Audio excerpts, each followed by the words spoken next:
तो हमारा ये समय ऐसे ही व्यतीत होता जा रहा है, इसलिए इस समय को हम व्यर्थ न गवाएं। समय, ध्यान देना, जिस समय में अंधेरा होता है ना, उसके बाद प्रकाश आता ही आता है। ये प्रकृति का नियम है। क्योंकि हम सभी लोगों ने कुछ ऐसा कर दिया होगा जो ये विपत्ति का समय आ गया है पूरे विश्व में। अब हम लोग क्या किए होंगे, दो चार बातें बताऊं? कहो तो बताओ। हाँ महाराज बताओ। सबसे पहले हमारा जो भोजन है वो बिगड़ चुका था। हम सभी लोग बाजार से पता नहीं कैसी कैसी वस्तु, कब की बनी हुई वस्तु प्रयोग में ला रहे थे। श्री राधे। हम सभी लोग अपने खान पान को बिगाड़ चुके थे।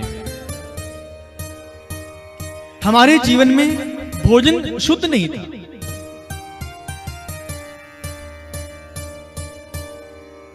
तो हमारा भोजन अशुद्ध हो चुका था, हमारा खान पान बिगड़ चुका था। इसलिए परमात्मा ने कुछ ऐसा कर दिया है कि इस समय हम लोग बाहर का भोजन बिल्कुल, महाराज कहीं बाहर से कोई मंगाता ही नहीं है। नहीं तो पहले लोग पता नहीं क्या क्या वो होता है, वो ड्रोन से ऑर्डर करते थे। भोजन भी ड्रोन से आता था, इंसान नहीं, ड्रोन से आता था। तो कई लोग कहते हैं कि महाराज योग नहीं करना चाहिए, लेकिन आज सारा विश्व योग दिवस के रूप में भी एक ऐसा संकल्प ले चुका है कि हम योग अवश्य करेंगे। तो हमारा भोजन, रहन सहन सब बिगड़ चुका था। इसलिए कुछ ऐसा भगवान ने कुछ समय उपस्थित कर दिया है कि सब बिल्कुल सावधान हो जाओ। क्यों? क्योंकि मैं भगवान हूं, आई एम गॉड। अर्थात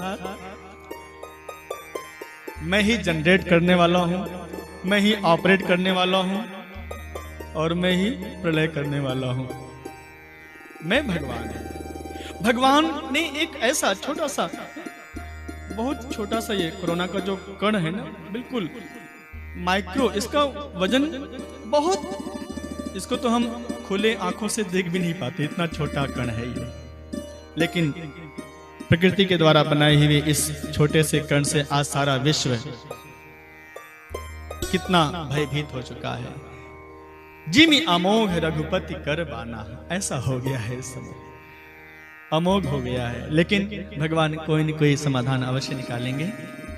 तो हमारा आहार अशुद्ध हो चुका था, इसलिए ये समय भगवान ने कुछ ऐसा कर दिया हो, जो भी हो समाधान भी होगा, रात्रि के पश्चात दिन भी होगी। हमने प्रकृति से बहुत खिलवाड़ भी किया है प्यारे। बड़े बड़े मकान, बिल्डिंग, फ्लैट्स, हमने बहुत विकास किया है, भौतिक विकास। लेकिन इसके पीछे हमने अपने प्रकृति का बलिदान किया है प्यारे। हरे भरे पेड़ पौधे काटे गए हैं। क्या आपको कभी ऐसा नहीं लगता है कि पेड़ पौधों में भी प्राण है? बोलो। जिसके अंदर विकास होता है उसके अंदर प्राण होता ही होता है। ये हरे भरे पेड़ पौधे ना, ये भी परमात्मा के ही स्वरूप है। मैं आपको कल बताऊंगा। ये नदियों को हमने कितना दूषित कर दिया था।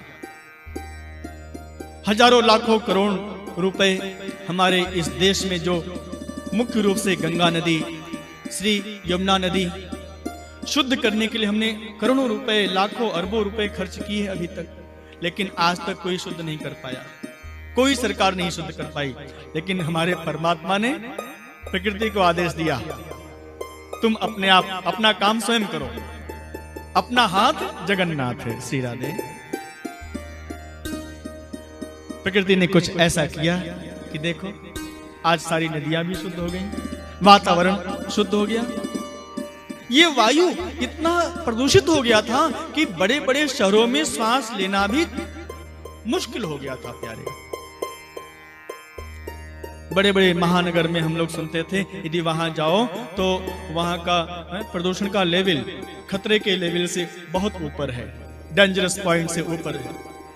एक दिन में यदि वहां आप रहते हो तो एक दिन में कई सिगरेट पीने से जो हानि होती है, वो एक दिन वहां रहने से जो आप श्वास लेते हो, नॉर्मल श्वास, उतनी हानि होती है। तो परमात्मा ने एक छोटा सा अणु इस प्रकृति में छोड़ दिया है। अब वो कहां से आया है ये विषय हमारा नहीं है, चाइना से आया है कि कहां से आया है, ये तो साइंटिस्ट लोग, आप लोग खोज कीजिए इसकी। पर जिसने भी किया है उसको थोड़ा सावधान भी रहना चाहिए कि सारा विश्व यदि त्राहिमाम कर रहा है, इसके पीछे जो भी कारण हो, लेकिन हम तो यही समझेंगे कि परमात्मा है, यहां जो भी हो रहा है वो सब परमात्मा की मर्जी से ही होता है। बस ये सिद्धांत है हम सभी वैष्णवों का, हम सभी संतों का यही सिद्धांत है।